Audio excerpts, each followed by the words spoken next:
Eessaa dhufte jeenaan ishee maddanaatu gochaa waaqayyo naaf godhe hundanuun hundi keessan beekuu dandeessu kan hin beeknes immoo jirtu. Waaqayyo garuu dinqii naaf godhe naaf. Utuun nan dubbadha jedhee dhugaadha waaqayyoon duratti dubbadhee bituu hin danda'u. Ammuma naaf galee nammuma dandeettii koon ibsadeen. Maaliif yoo jettanii guyyaa tokko utuun hin eebbifaminiin durayyuu jechuudha.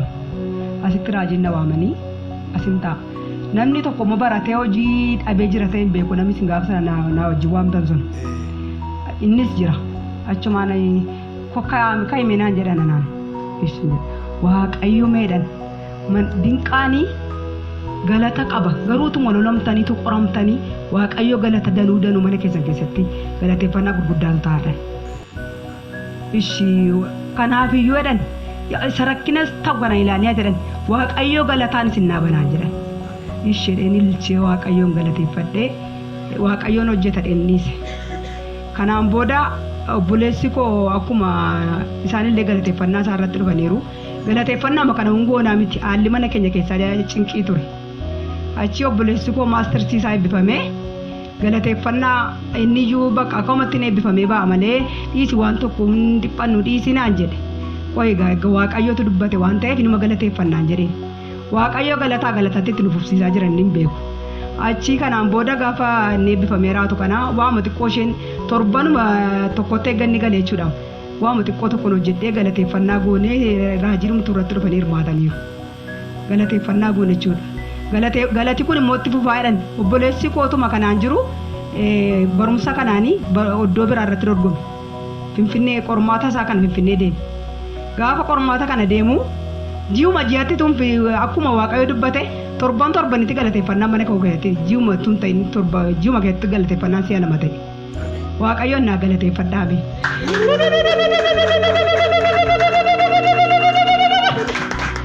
Maaliif yoo jettanii achii kanaan booda obboleessi koo kun qormaata kana nan darbaa'u miniyee hin shakka. Waaqayyo mannaa karadhaa jedhamu mana maatiin naa karadhaa jedha. Amma waaqayyo baay'ee dhiphata dinqaanillee wanta inni itti dhiphatu hin beeku naan jedhan gaafa sana. Dhuguma immoo dhiphata guyyaa gaafa sanaa namoonni dhufanii guyyaa galateeffannaa isaallee dubbatanii kunoo warri miti kun naga'u wanti inni itti mimmaan lolaase mana oddoo hojii sana waldaa mulu wangeellitti duwwaa tokko keessaa hojjetanii achitti dhufee dorgomee argate jechuudha. Achi keessa taa'ee maastartii isaa baratee xumuree kunoo eebbifame amma immoo oddoo guddaa barnoota mindaa guddaadhaan waaqayyo oddootti geeddaree jechuudha. Ganaan galataan isin naa bade waaqayyo galataan nu dhaabe nu galateeffadhaa waaqayyoon. Haleluuyaa. Maaliif waaqayyo wanti inni iddoo kanatti natti dubbatan waan guddaadha. Dhugaadha waaqayyoon duratti isinitti hima. Gaaf tokko jechuudha tureera dhukkubfadheen opereeshiniidhaaf deemee saala kaadha xeenaa xaabiyaan naqe isa situu hin dubbatin ni seen deebi'u. Achiin takkaama waldaa kana immoo nu dhugaadha gaala. Sagalee dhageenii fiigee ganamaan sanbata guddaa tokko dhufe. Jimaata kan isaan opereeshinii taatanaan jedhan. Jimaata gaafan sanbata guddaa kana boo'aa bulli dinqaan isin dhiphataa nan dhiphadha nan boo'a. Maatiin isaa tokko dana jiru ture. Maatiin obboleessa koo dinqaa. Ammallee yeroo sana turanii deebi'anii biyyumatti deebi'anii galan amma isaanii waan sa'aalli mijachuu fidide. Achi gaafa sana opereeshinii taata'e doktoriin obboleessi koo kun namoota biraan jiru maali attaman godharee maalu jimaa isaarraa kanaafee torban dhufuutti illee qaxaroonnaa qabamee intini haa ta'u nan dhimsilaayyoo opereeshiniin see doktoriitu yeroo mucaan hirkatti miidhame sana intini ta'e sana opereeshinii yeroo godhee fi anuurarra hodhe waan ta'eef hodhaan garaa isheetti dogoggora qaba waan ta'eef jedhe doktoriin fiigaan dhufe sanbata guddaa addanan dhufee taa'ee numan boo'a midhaan hin nyaannis dinqaanin duutii abdii kutateera. Maaliif abdii immoo kutata yoo ta'ani yeroo mucaan sana ishee lammaffaa kana biyya sanatti dha jechuudha. Obboloonni koo lakkii dinqaa hospitaala guddaan qabdan biyya keessan sun. As dhuftee haarumatti deessellee fudhattaan yoo isheen duute illee nan awwaalladha malee anaafis maatiin koo gammachuu ishee kana naaf arguu qabu jedhe. Inni jaalala waa'ee dhalaa maatiin isin waan ta'eef isaan biratti naaf adeessuudhaaf jedha. Achii miidhamni kun hundumtuu irratti ga'ee achiin dhufee daladhaa taa'e. Achumaan raajiin waaqayyo gidduu siif galeera naan jedhan.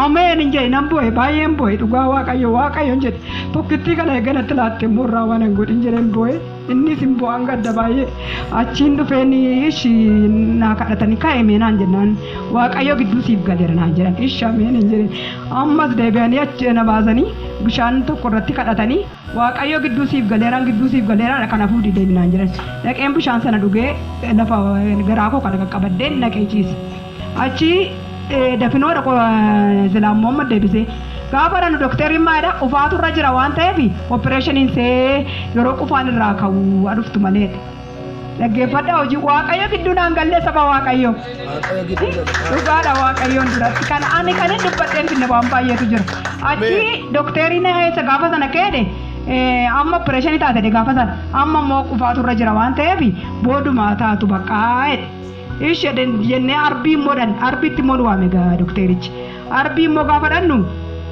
arbii gaafa dhanneen immoo isa giluukasiin qaxxalanii opereeshinii gochuuf jedhe ammas yeroo boodatti yeroo hin beekamnetti hafe namni maali namni giluukasii qaxxalamee opereeshinii ta'uu nafaa jiran waaqayyo gidduu naan gallee kan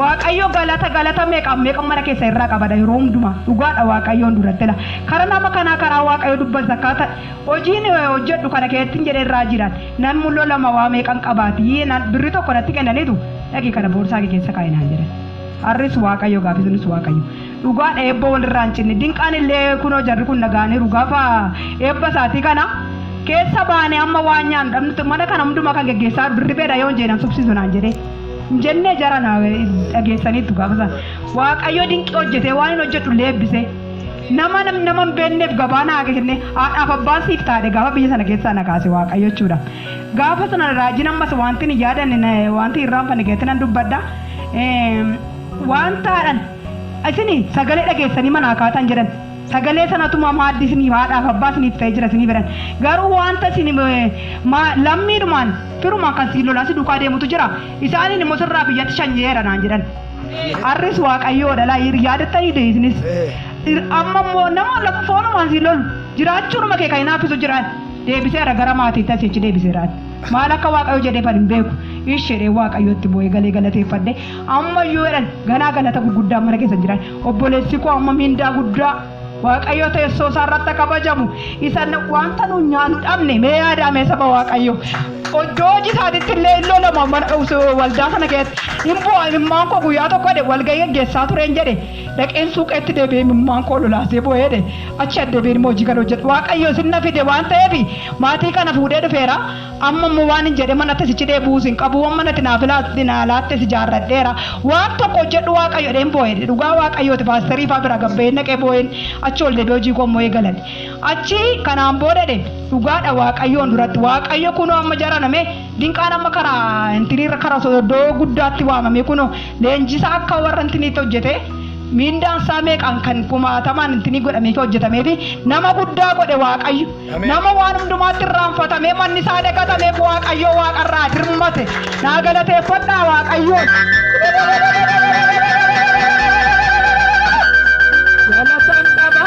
galata qaba waan asiin jedhu maaliifaan nabaa unkuteessitee mareediina koo na duraa jigee gaarii yaari koo galatan qaba waan asiin jedhu maaliifaan nabaa unkuteessitee mareediina koo na duraa jigee gaarii yaari koo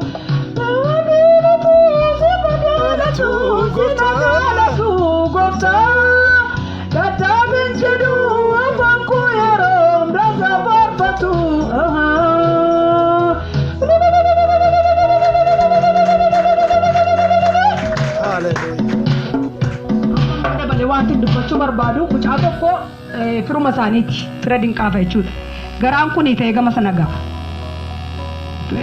jirtaa gaafa sana laa barsiistota addana gaafa mucaa sana finnee addaatti kadhachiifneef yaadatta mucaa xinnoo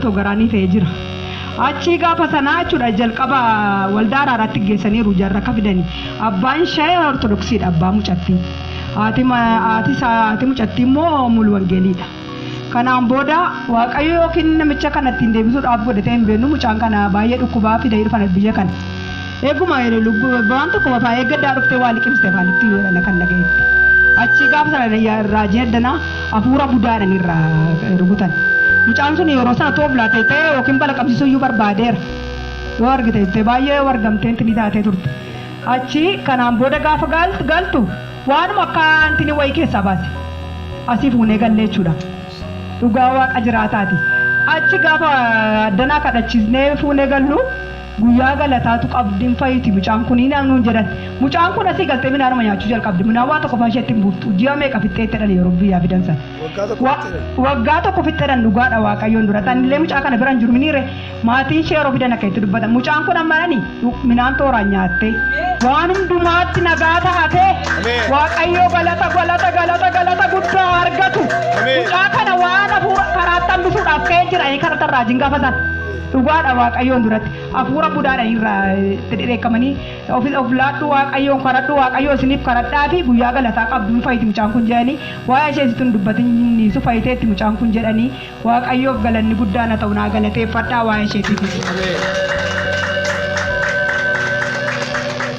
Waaqayyoo kana yoo dubbannee fixuu hin dandeenyu baay'ee danuudha dhugaadha waaqayyoon duratti keessumatti waaqayyoon soba kana kan hin uummadheef akka inni galateeffatuuf jedhe. Ani wanta guddaa mana jedhamne mana koo irratti gochaa waaqayyoo argeera dhugaadha waaqayyoon duratti tun daa'imee dhugaa ba'ee waanuma hundumaatti dubbadhee nan fixee jedhee yaadee hin danda'u garuu manaa danda'ametti dubbadhuudhaaf fedhasichi as ba'ee waan na dhaggeeffattaniif galatooma ammayyuu ganaa galati immoo itti fufa kunoo waaqayyoon ni dubbate kun laa ji'a keessatti kun hundumtu kan raate bor immoo maatu ta'ama waa'ee mana keenyaa kana dinqii hojjetaa jira waaqayyo. Hallelujah. Alaabaa tokko intini abaaboo bareedaa sirkatti argadhan yoo kana na yaadadha sas anamma yoo eegaan jira waaqayyo karaa hundumaatiin dubbataa jira abaaboon na baachisuu barbaadesatu beeka ani isaaf dhiiseera. Hallelujah. Inni tammala lamtu kun siif yeroo galataa siif hida malee waan tokkotti hin miidhamtu jiran. Anaaf dhuguma yeroo galataan naa dhufe malee waan tokko lolli kamiiyyuu natti dhaga'amaa jiru dhugaadha waaqayyoon dura dhammayyuu kana galataan mara koo dhuftu waaqayyoon boddootti nu ceessu barbaade nu ceessa hundumti keessa waan waaqayyo isiniin jedhe yaada keessatti qabaddaa waaqayyoo irratti galateeffataa deemaa isiniin jedha waaqayyoof galanni guddaan haa ta'u. Galateeffadhaa fi meebboletti keenya akka bakka buusaati. Dhuguma mucaa sana amma jiran kana deengada viidiyoon taa'ee ilaala viidiyoo akkasuma waraabni taa'ee ilaala maal bara jirti laata mucaan kun jira mucaa bareedduu mucaa durbaa xinnoo fidanii dhufanii kan dhayii teessee fixee jira mucaa kana yeroo malee waan karaatti hambisuuf itti dhufe jennee kadhachaa fi turre yeroo namootaaf kadhadhu waan maalirra akka isaan jiran deebiin waaqayyoon kadhadha viidiyoo kana tun ilaalu mucaan kun yoo maalirra jirti laata leen buletti godhe nan gaafadhatu man jedhu yoo naga jechuudha mee dabalaa galateeffadhaa mee waa'ee mucattii kanaati. Maqaan waaqayyoo eebbifamu haleluuyaa. Mee ol kaanee dhaabannaa waaqayyoon hin kadhannaa namni kamiyyuu inni kennaa qabeenyaa qabu kennaa isaatiin waaqayyoof hojjetu warra kennaa qabeenyaa qabaniif waaqayyoon hin kadhannaa kennaa qabeenyaa keessaniin warri waaqayyoof hojjechuudhaaf fedha qabdanii waaqayyo isin haa eebbisu.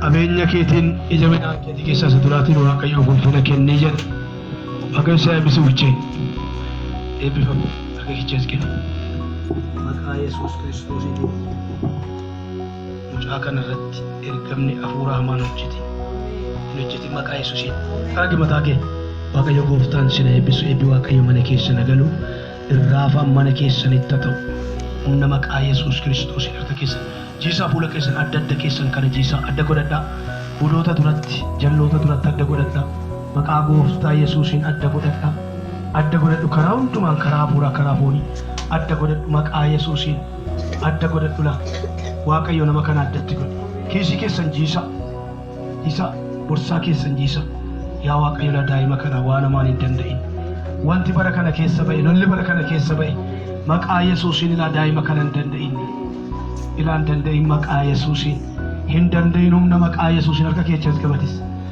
waaqayyo la dhibeen kun maqaa waaqayyo waaqa jiraataatiin daa'ima kana hin danda'in maqaa Yesuusiin haayidha afaan ishee bantu afaan kee bane haayidha waaqayyotu waan daa'ima kanatti ajajamee jiru natti agarsiisaa ture. Waaqayyo maqaan isaa bara baraan eebbifamu. Mucaa daa'ima kana irratti waan ajajamee jiru argaa ture. Waaqayyo gooftaan ajaja irraa kaasa. Ameen haleluuyaa. Ajaja mucaa kana irraa ka'utu jira. Ajaja Waaqayyo sirraa karaa dheeraan deema dhime. Mee karaa fagoonna eeggataa. Haa ta'u gooftaa. Gargaari nama kana. Gargaari dhaloota kana. Gargaari dhaloota kana. Siina gargaaramani gargaari. Maqaa Yesuusiin gargaari. Humna maqaa Yesuusiin isaan gargaari.